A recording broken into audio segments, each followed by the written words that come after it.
Tonight on First Tuesday. Dr. Bolam did sell my life to that hospital for $28,000. That's all it was worth. The scandal of America's private psychiatric hospitals and the patients who've been kidnapped for profit. There is a cynical manipulation of people here, and it's being done for money reasons only.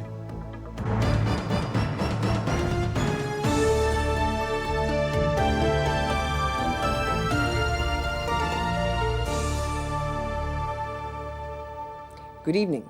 Should healthcare be public or private? Does private health concern itself more with profit than the patient? Well, as the debate rumbles on, the private health sector here is expanding. Encouraged by government tax breaks, 6.5 million people have taken out private health insurance. The customer, or in this case, the patient, knows best.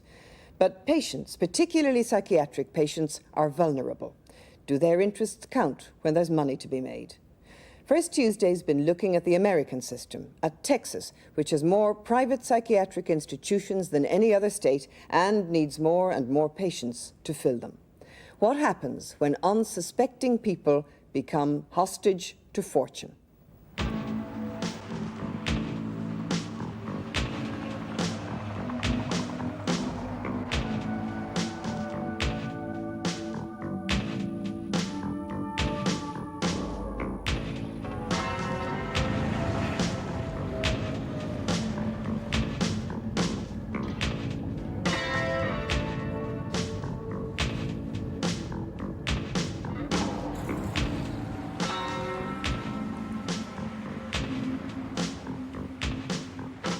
I said, I thought this is a free country, you know. I don't live in Nazi Germany. This is America. You can't come in here and just take my job.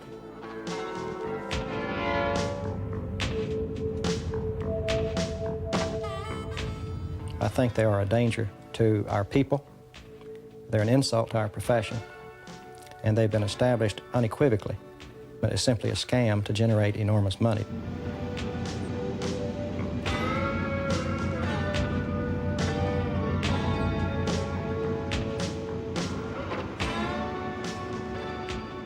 They didn't treat them like human beings. They treated them worse than dogs.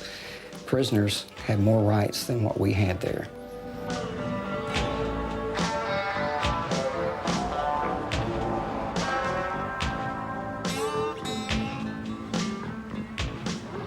If you have adequate insurance coverage, regardless of your mental health needs, I assure you that at least the way it's operated in Texas, the recommendation will be made to admit you into a private psychiatric facility.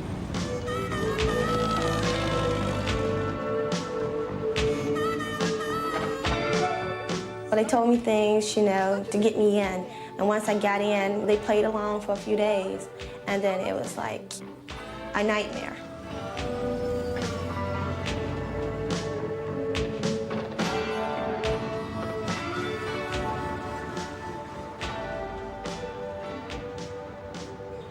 Literally hundreds of millions of dollars are hanging here in the balance, and the manner in which those profits are currently being made is effectively by selling human beings at their most vulnerable point and at precisely the time when those individuals need help the most, need assistance the most. We have medical professionals and business interests coming in and attempting to abuse the trust that ought to be involved in that relationship solely and exclusively for a profit and greed motive. There is a scandal in America. Private psychiatric hospitals are locking up perfectly sane adults and children against their will purely for profit. Healthcare in America is dominated by the free market.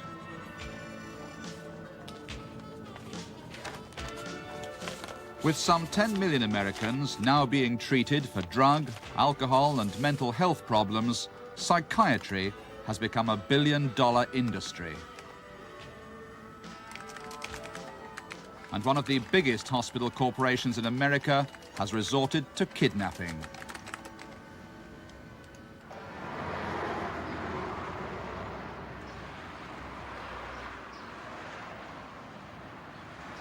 I was sitting in my office, and My partner was the Joe Science at the time. He got a call from the hospital. It was Colonial Hills. And what happened was, like, when he get a call or something like that, he just come over to where I'm at and say, well, we got a case to go on, and that's that, so we just go. Well, basically, I was paid to transport patients from their home to the hospital. Just do a job. I don't have a PhD or nothing like that. Ulysses Jones worked for Sector 1, a private security company in Texas. Sector 1 had delivery contracts with private psychiatric hospitals to bring people in. On April the 12th last year, they received orders to pick up a 14-year-old San Antonio schoolboy, Jeremy Harrell.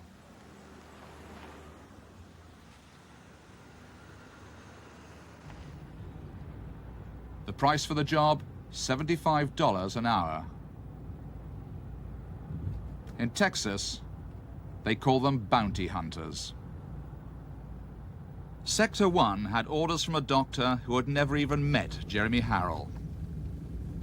Well, Dr. Bolin asked for Jeremy Harrell to be picked up, but they had no idea that he never seen the kid or interviewed him or nothing like that. They flashed a badge at me. They both had a coat on. They just kind of opened their coat. We're police officers. We're here to pick up Jeremy. I said, what'd he do? They said they didn't know. I looked at Jeremy. I said, what did you do? He said, I didn't do a thing. They did not have a court order. They didn't have any kind of order except Dr. Mark Boland's word. And he didn't know what he was talking about because there was nothing wrong with the boy. Jeremy Harrell had no history of mental illness. Told them they weren't going to take him. They said, well, if he doesn't go voluntarily, then we'll go get a court order and he'll have to stay up to 28 days. If he goes voluntarily, he only has to stay 24 hours. Well, Jeremy was upset, and he said, Mom, let me go. I can take care of myself for 24 hours. I said, no, they needn't come in here like the Gestapo and take over. This is a free country, and I can do what the heck I want to. And they've got no reason to pick you up. You didn't do anything. I'm trying to think what I'm supposed to do. You know, I'm trying to calm them, you know, to get some sense. And I don't know whether to, you know, just take a chance and attack and get the whole bunch of us shot, or you know, you really feel worthless. There was nothing we could do to stop them. We called the Live Oak police. We called a lawyer. They would not talk to the lawyer. And the police couldn't do anything either. I think they just kidnapped him.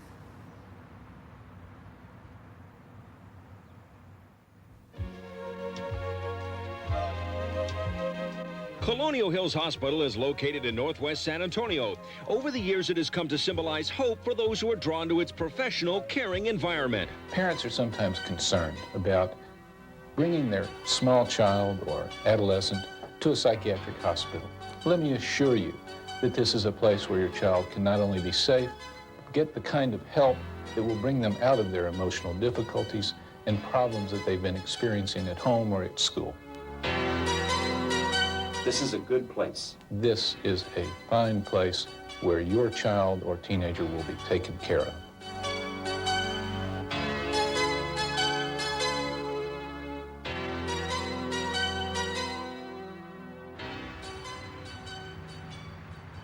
Colonial Hills belongs to one of America's biggest private hospital corporations. But the kidnap of Jeremy Harrell was not an isolated case.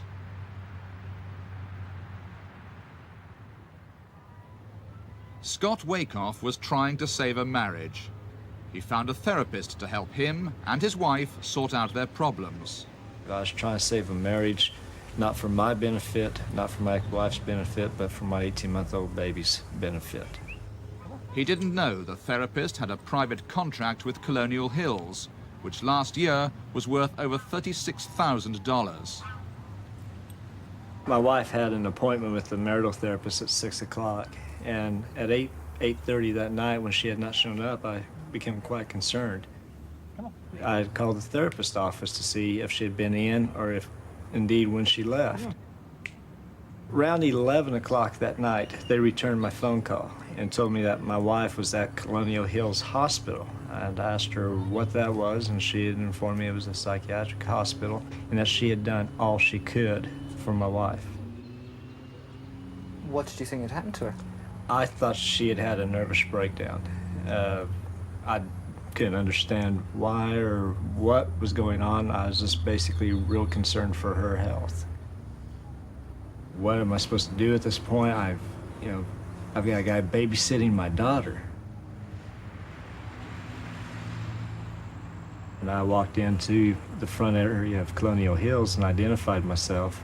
The security guard came back with a lady who identified herself as an administrator for Colonial Hills. And she asked me to go with her. As we walked down the corridor, I heard a door shut behind me. We proceeded forward, went through a set of double doors on the left side. And when I went through those doors, they stopped. The lady turned around with a set of keys and locked the deadbolt on it. At this time, I still wasn't aware of anything until 4 other men, plus the 2 security guards, came into the lobby area and surrounded me. Scott Wakeoff found himself a prisoner.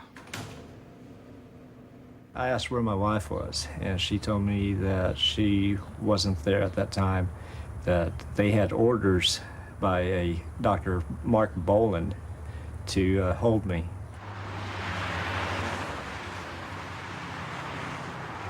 They kept me there completely involuntarily. For the full 28 days was involuntarily. I called over there after the 24 hours were up. Nobody would talk to me. My husband went over there, tried to pick him up. He could not get in the door. He thought we had abandoned him. He asked for clothes. We couldn't bring him clothes. They wouldn't let us talk to him on the phone or anything. We called over there. As far as we were concerned, he wasn't even there. We had no rights. Dr. Boland did sell my life to that hospital for $28,000. That's all it was worth to them, was the amount that the insurance would cover. And his portion of it was $10,000. Working directly with the children is a dedicated, caring staff of physicians, psychologists, occupational and recreational therapists, teachers, case managers, and a large nursing staff that provides quality 24-hour care. Mark Boland was a fraud. Colonial Hills had employed a man who forged his credentials to obtain a license to practice medicine.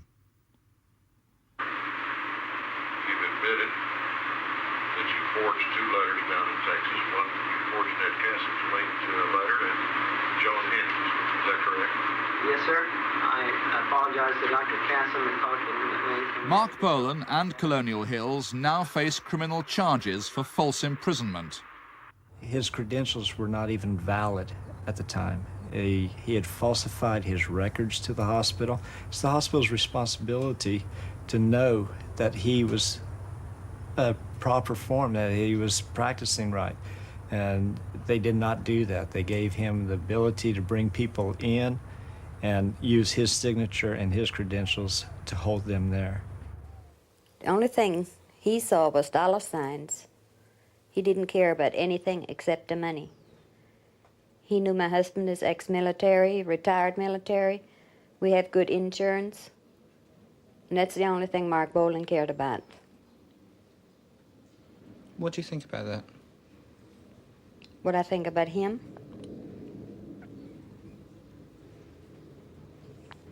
I think he's lower than whale crap, and that's in the bottom of the ocean.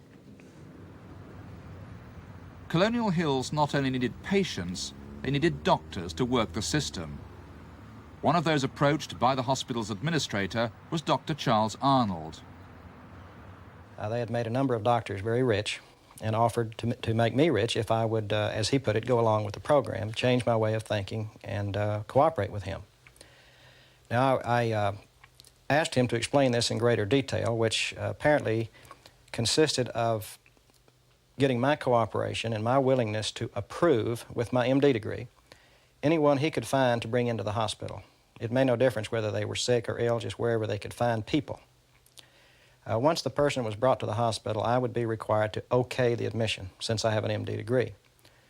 Once that was done, that person would be placed in the hospital under my name, but I would really not have to do anything because he and his treatment team would take over the what's called the program. Now, if I would cooperate with that, I could go in to each patient each day and say, well, how are you doing today? Are they doing okay? Are you happy here? And then I could leave.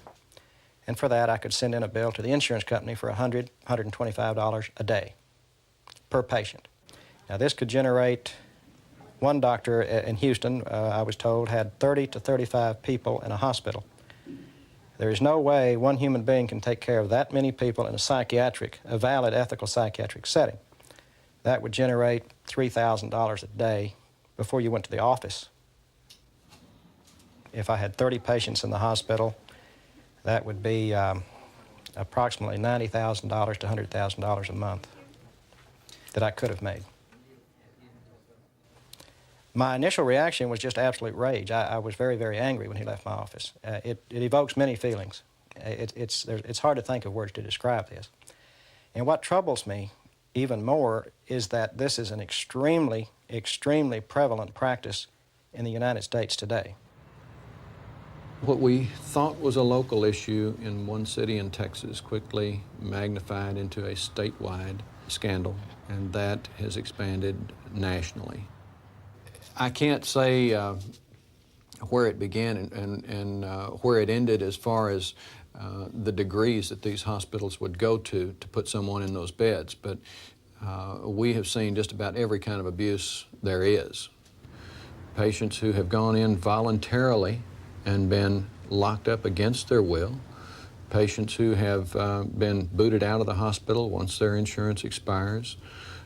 We have had exorbitant marketing schemes to pull patients into this vortex that I mentioned.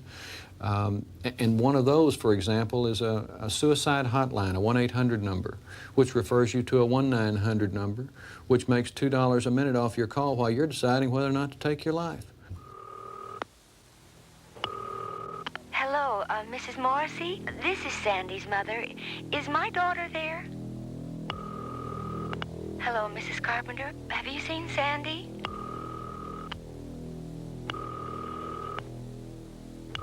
Hello, Mrs. Weller. I'm looking for Sandy. If someone you love is running away from their problems, call Laurelwood Hospital in the Woodlands at 800-999-4435.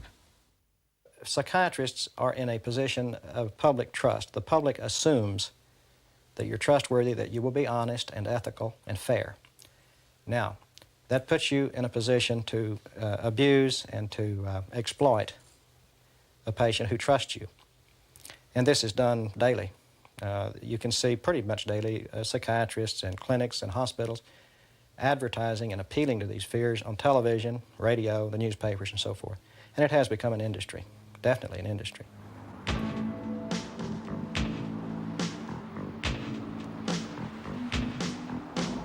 Psychiatric health care is big business. It's worth $50 billion a year, and it's still growing. In the 1980s, the numbers of private psychiatric hospitals more than doubled, and the greatest growth was in Texas.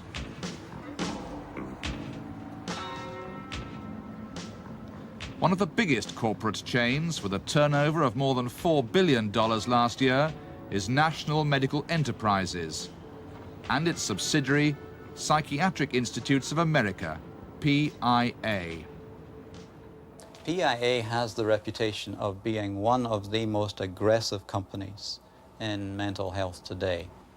I worked for a PIA hospital for about 2 years, and for most of that time I was a program director in charge of their day hospital section. Dr. Jim Hutchison is a child psychologist, now working independently in Houston. The marketing effort at PIA is a very high priority. They are a business operation. They aggressively pursue profit, and they make sure that marketing is one of the chief objectives of people who work for them there. So I would say marketing is fundamental to the operation of these hospitals. You're trying to keep your census high, that means fill the beds. The marketing operation is designed exactly to do that. The marketing focus was at one meeting on a Friday called the Marketing Rally, and it was organized like a pep rally. It would last for at least an hour. As many people who could be spared from hospital functioning attended that meeting. And that was all the program directors, and certainly all the senior staff were there. It was conducted in a rah-rah kind of a way, and you had to go get them, go get out there and give the good word about this hospital. There were prizes awarded for effort and so on. I still can't believe what our son's problems did to our family. The screaming, the fights. And everything to do with school was just a nightmare. I finally realized we had to find some help. Hi, Ma. Everything okay? It sure is. If you are trying to deal with a troubled teenager, call Baywood Hospital now at 713-332-9550. And then you have the whole idea that mental health should be for money. Now, I have no objection to earning some money, of course. I'm a professional, I have to earn my living. But when you decide that money is the bottom line, and it takes away from what brings many of us into mental health in the first place, which is a care and concern for people. You've gone from trying to put people first to putting the balance sheet first. There is a cynical manipulation of people here, and it's being done for money reasons only. Hi, Kathy. Everything going all right this afternoon? Pretty good, thank you. I need to get a couple of discharge summaries. Okay. I need to get one on Ruth Barber. All right. Here's hers. Okay. And then Jared Norris. Okay. Here you go. Okay, I'll bring him back just a little bit. Okay, thank you. I've been in healthcare now for 23 years. I've got a lot of background. I was at Psychiatric Institute for about a year. I took care of such things as all the patient billing and the medical records and accounts payable, payroll, and then the financial reporting for the hospital. The beauty of the psych hospitals is the fact that you can get into them relatively cheap. Psych hospitals such as we had, we're looking at a $6-7 million investment. You're looking at a med-surg hospital in the same neighborhood, you're looking at a $45 million investment. The other situation is you've got a tremendous cash flow. The cash flow starts almost immediately. We were making in the range of 36% profit margin on our operation. In healthcare, if you have an 8 to 10% profit margin, you're considered a hero. So we were doing extremely well. Were you making too much profit? Way too much profit. We had a little over $670,000 off the books, and like I said, we were a relatively small hospital in the PIA scheme of things. We had made $4.2 million. We were scheduled to make 2.7. We made 4.2. We had $670,000 in ghost expenses, so yes, we made a lot of profit for them. The manner in which private psychiatric hospitals conduct their business in Texas, for the most part, is illegitimate and is illegal. The Attorney General's office in Texas is conducting a major investigation into private psychiatric abuse. Its division chief is Joe Cruz.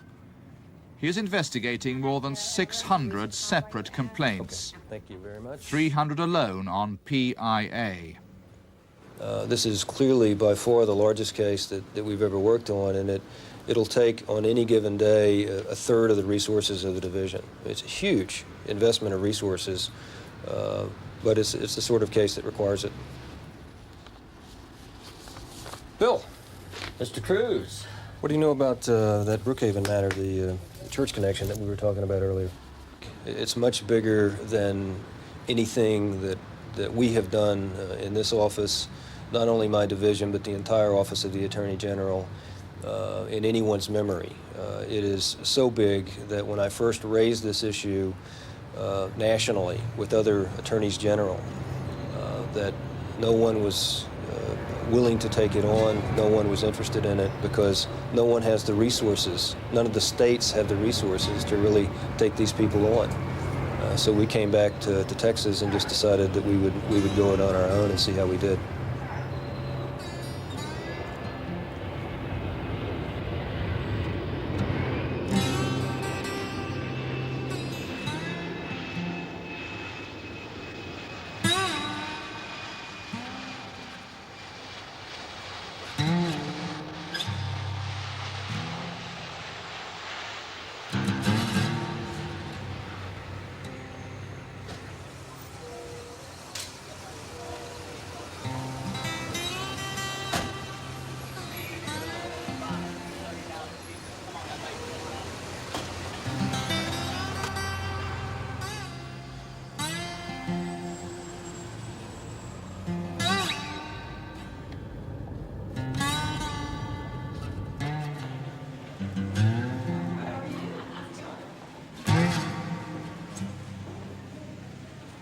Roy, my name is Joe Cruz. I've come here today because I understand that you have some information for us.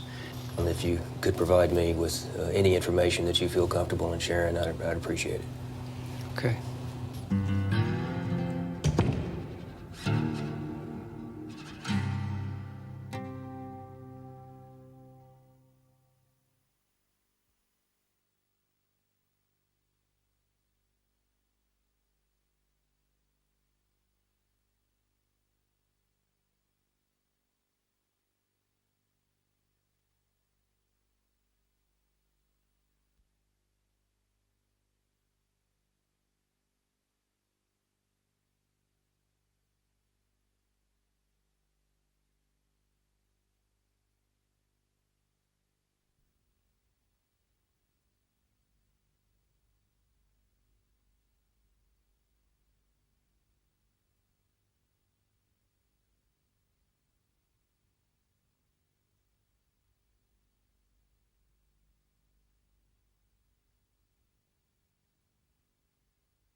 I've had 18 major surgeries and almost 45 hours of under the knife in the last 3 years. A surgeon's knife had left Roy Shannon with no spleen and most of his intestines and bowels removed. He was in intense pain. In the process, he'd become seriously addicted to painkillers and heavy drugs. To counter his pain and addiction, he was referred to a PIA hospital in Dallas. The telephone conversation that I had with Dr. Leon through Brookhaven Psychiatric Hospital had assured me that he could get me on the road to recovery. He painted a very nice picture, but that's not what happened. He diagnosed me on the phone as being a manic depressive. We found that Brookhaven is probably one of the worst actors, at least in the state. We think primarily because of the clientele that they are usually able to attract out there, but also because they employ some unusual forms of psychological therapy that are still in testing stages for most reasonable practitioners. Their plan for detoxification is they strap you to a bed in leather restraints. And what happened? You're left there. I was left that way through the night, and they had strapped me during that time. My legs were spread, my arms were down to the side of the bed, and they were just strapped with kind of like a leather bands to the bed rails. You're left with a bowel that has no control, as a baby has, and it's like staying in dirty diapers, you know, through the evening, into the night, all night, into the next day. And then someone comes in and unstraps you and tells you to get up and clean yourself up and let's go to a meeting. How is that supposed to take you off drugs? I have no idea how that cuts you from drugs. I mean, they restrain you and restrict you. It's like a cold turkey type thing. I felt dejected and rejected. I felt hurt, abused. It's a tough world out there. Sometimes it feels like everybody's gunning for you. It seems like no matter where you hide, trouble's not far behind. Caught in the crossfire of life, call us. Directions, a mental health referral service, 777-7100. We'll connect you with a professional who can help. Because in this life, everyone needs reinforcement. Directions, call us. Did you have any coverage at all when you were first admitted? That's the only way I got in. They're showing double charges. If you look, they're the dates, detoxification and the bed times. So you've got 13 days there. Were you in a private room? Yes, yes. My insurance would cover up to $50,000 when needed for a psychiatric and detoxification program. If it could be proven that at the end of the $50,000 that it could be transferred over into the medical, then it could continue to pay with no maximums. At the end of the 6 weeks period that I had been there, when they found out that my insurance would definitely not transfer it from psychiatric to medical, then they all of a sudden were ready to release me, and they did release me. I was in the hospital for basically 28 days, and till all of a sudden a miraculous recovery occurred and the insurance ran out. From day one, the planned discharge date would tie to when their insurance benefits would run out in a lot of cases. And how often did that happen? Everybody that had a limit on their insurance policy. If you had unlimited benefits, then we'd keep you longer. Texas is the first state to hold Senate hearings into private psychiatric hospital abuse. 9 other states are planning similar investigations. The Senate Interim Committee on Health and Human Services will please come to order. Members, this is the third in a series of work sessions in the committee to consider and adopt appropriate remedies to address the myriad of problems that we have identified involving private psychiatric and substance abuse services. We still have plenty of work ahead of us, so let's get started. In the course of the committee's investigation, the members have heard repeated allegations of outright fraud on the part of healthcare providers. 12 hours of dance therapy in a single day, all kinds of abuses like that. And of course, the problem is not just restricted to substance abuse or mental health treatment. It seems to be endemic to healthcare in general. I believe that there are people from the Department of Insurance that are prepared to address this directly. I think it would be a fair statement to say there is a lot of fraud out there. The area of healthcare claims fraud is rife with abuse. It is rife with instances of double billings, overbillings, rebates, which are illegal returns of premiums, actual rings of people who are engaged in fraudulent activity and who are doing that on a planned and very extensive basis. And of course, it's driving everybody's health premiums up. Fraud in mental health care claims is estimated to cost the United States over $5 billion a year. Normally, if a person needs psychotherapy or discussion of problems and so forth, I would say an absolute maximum on an isolated day would be 2 hours. Normally no more than an hour in one day. Now, I've seen cases and reviewed them where 10, 12, 14 hours of therapy, so-called, was given in one day. And this has included people who were in a coma, people who had dementia, and by definition could not remember what they talked about the following day. They would give as many therapy types a day as they could. And these include such things as what are called therapeutic walks. If you go for a walk, that's therapy. You can charge $40 for that. Art therapy, psychodrama, cognitive therapy, group therapy, multi-group therapy, family therapy, individual therapy. It's endless. Music therapy, play the guitar, sing a song, talk about it, and charge $40 for therapy. It's real important is that all your goals are written down and you will be held accountable for them. And Lillian, what's your goal for today? Well, I tell you what my goal was after I talked to Dr. Bailey when he sat with me at the table and we talked everything. He said, Lillian, I'm going to see if you can go home towards the weekend. I said, that sounds good. So I thought to myself, I ought to be real sweet to all these people here that they want. No, that's what my mother always said. If you go out anywhere, I could go a lot of times. She said, don't you be ugly, you be sweet to everybody if you like them or not. So that's my goal for today. Wonderful. Good. That's real good. I'm glad to hear that. Okay, Muggsy, what's your goal for today? I'm gonna not sleep so much and be more active. Good. Good for you. A lot of parents don't know their teenager is headed for trouble until the school tells them. They have no idea how much trouble he's really in until school gets out. They hope the problem will get better over the summer until it gets worse. The truth is, some parents don't want to believe there's a problem at all until there's no solution. Don't let your teenager waste another school year. Specialized care just for kids. Clearly, the thing that's affected me the most is the way that this industry has insidiously gotten itself involved with children, and they do so in a variety of ways. The most blatant example is the way that psychiatric facilities in Texas have obtained a presence in school counseling facilities in independent school districts throughout the state.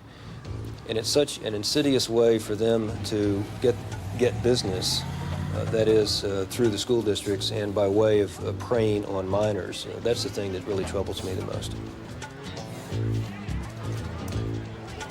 Psychiatric hospitals place their own counselors in American schools. In Texas, investigations are now underway in 24 school districts for illegal referrals to their hospitals. We started admitting children as young as 2 and 3 years of age. That gets you a little bit. And then the adolescent program, it was easy to admit those patients, and we knew they were going to stay for a long time. And they had no say in the admission, so they'd be there for 60 to 90 days.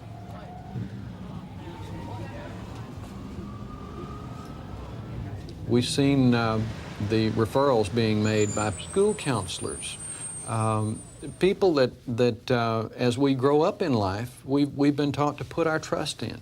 And instead, many times our schools become pipelines for our students into these private hospitals. And sometimes, if possible, in many cases we heard where that was used to pull not just the child in, but the parents as well.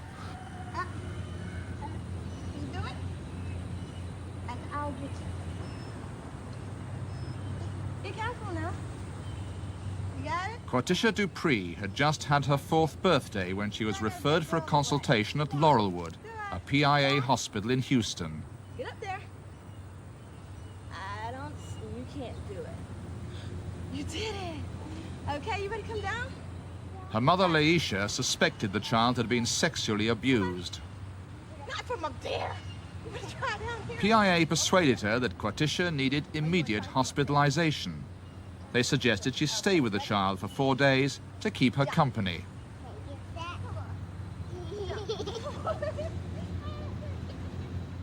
After the 4 days were up, I was ready to go, and they were trying to keep me there. I kept saying, hey, I want to get out of here, you know, my time is up. And she kept saying that, no, I really think it's something inside you that's wanting to come out and will come out, and it's going to be a nasty sight, you know. And I'm like, I don't care, you know, even if so, I'm ready to go. And, you know, they just refused and refused and refused. So at that time, I decided to start saying, hey, I'm not going to pay insurance. The hospital's attitude towards Laisha changed. They separated her from her child until one evening she was summoned to the children's unit. Next thing I know, she said, grab her. And this guy, before I can even turn my head, he grabbed me. And then the guy that called me to have me to come over there from the beginning, he comes out, you know, finally, and he says, strap. And it's like they went around the corner to get to, the strap, and it's like everything was just set up because it took them less than a, second to grab me, and less than, maybe 2 or 3 seconds to get the strap. And he took his knees, the guy that was holding me took his knees and bent my knees in and brought me down to the floor. And he like stumbled, fell on top of me. When I kind of started going off, then I was like, what are you doing to me? Let me go, let me go. And my daughter was standing there the whole time watching everything. And that's when I said to them, just please get her out of here. Don't let her see this, And she was just up there crying. And it hurt me for her to have to see me being treated that way. Hospital records show that PIA asked 4-year-old Quatisha whether she'd ever thought of suicide. I was so desperate, I called the police department, and that's when I got a hold of Chief Cantu. Well, it was a Saturday, and I had come in to do some extra work, and the phone rang, and I answered it, and it was a woman requesting assistance that she was being detained against her will in a hospital, and that she was not a patient there. I guess when you're in a mental hospital or whatever the hospital it was, people aren't going to listen to you because they're going to think you're crazy. But, that's not really the case. I went in there with the intention of trying to do a constructive investigation. I felt that Laisha was telling me the truth. This other gentleman, I felt that he was holding back, he wasn't being cooperative, he wasn't giving me the information I needed, evasive. And finally, I felt that he was playing games with me, and I wasn't going to put up with it. She told me that right there in front of him she wanted to be let out, and I asked him, I said, are you going to let her out? And he said, no. I said, well, we'll see about that. I came back to my office. I started making some phone calls to some judges and state representatives, and I got a phone call within about 2 hours that they had decided to let her go.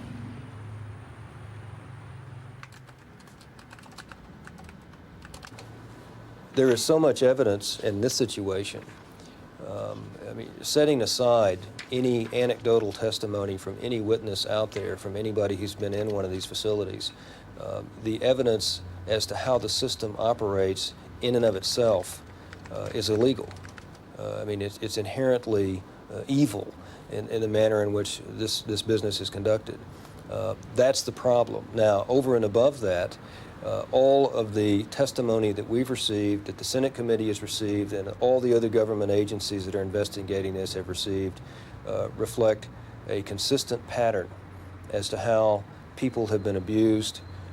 And it's particularly horrible because the people that are being taken advantage of here are people who do have problems. A person can be committed into a psychiatric hospital too easily. All you need is one normal person to contact the judge and say, this person is not normal, the behavior of this person is strange. All the judge has to do is believe that person, the order is signed, and you're put in the hospital.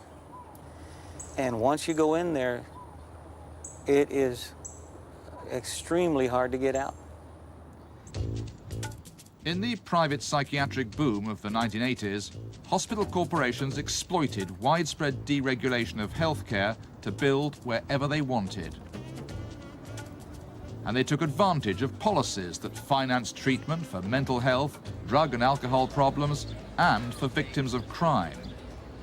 Beginning in the late 70s in this country, there was a sense of deregulation being good for the economy and for business, and a variety of other factors, all of which, when combined, result in basically an open market, no regulation, in an industry that has very low capital cost in terms of getting in and getting buildings built and these facilities established.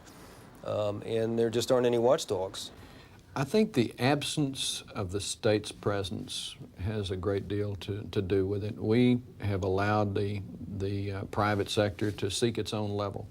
We haven't monitored the construction of hospital facilities.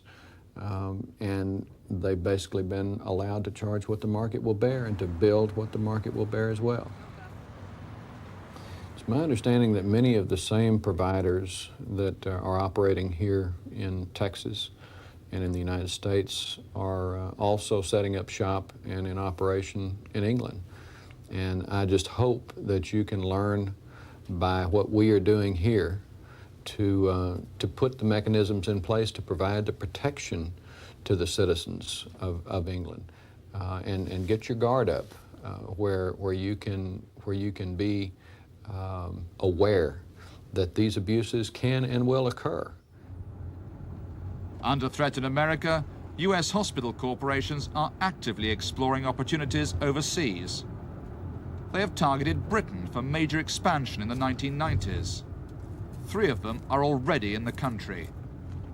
In Britain, PIA's parent company, National Medical Enterprises, aims to have over 50 long-term care facilities by 1993.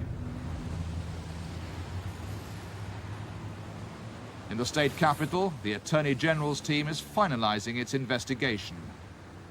It's a long document, it's very comprehensive, but it's also very fair and rational. And it took us 4 or 5 lawyers 5 weeks almost night and day to put this thing together, because many of these issues are very complicated, technical kind of medical issues. The bottom line is that we are currently negotiating a settlement agreement with National Medical Enterprises. Our lawyers are very tenacious. Our investigators are very tenacious. They have been involved in this investigation now, I suppose, for the better part of a year, and they take this very, very seriously and very, very personally, and I think with good cause. I take it personally as well. This is an extremely egregious violation that has occurred, and it is one that cries out for aggressive and vigorous response. And if we can't put together a settlement agreement that I believe is in the public interest, we will not hesitate to go to court and litigate this matter. The way we're going to clean it up is we're going to stay on them legally. We're going to sue them. And if we lose this case, we'll sue somebody else. We'll sue under a different theory, and we're just, this thing stinks, it's illegal, and we're going to find a way to run them out of business. National Medical Enterprises has now reached a settlement with the Texas Attorney General. They agreed to pay out over $9 million in compensation. NME has announced the closure of both Colonial Hills and Laurelwood hospitals. But while they still face investigations by the FBI, Department of Defense, and the US Congress, they remain in the psychiatric business. NME refused to take part in this program.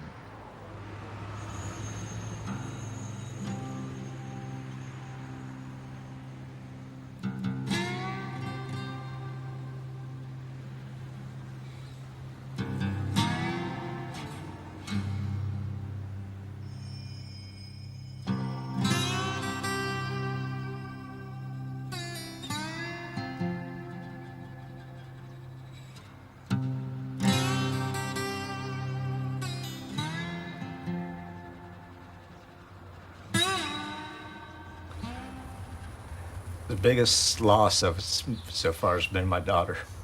I lost contact with my daughter through it. The day before I was released from Colonial Hills, my ex-wife filed divorce. When I came back to the house, my house was empty, and my daughter's stuff was all gone. The divorce took quite some time. Dr. Boland testified against me in my divorce and testified of what a horrible person I could be. And the judge basically took in his credentials and his credibility into account, and I was restricted visitation of my daughter. My ex-wife has moved out of the state and has taken my daughter with her. And I have not been able to bring her back home.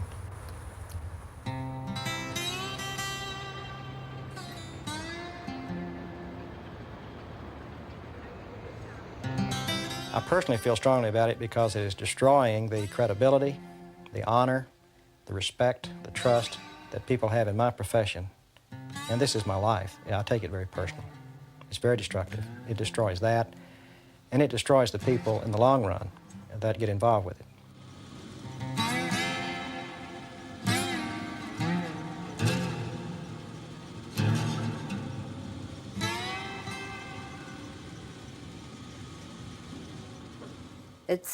It's hard to describe. It's just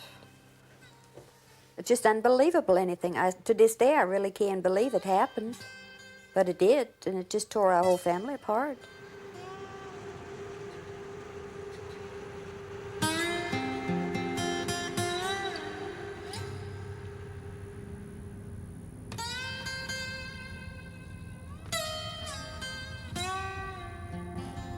I'm still angry, you know, and I'll always be angry and be bitter about it, but there's nothing that I can do about it. There's no one out there that would believe, you know, back then what I had to say, and now it's too late.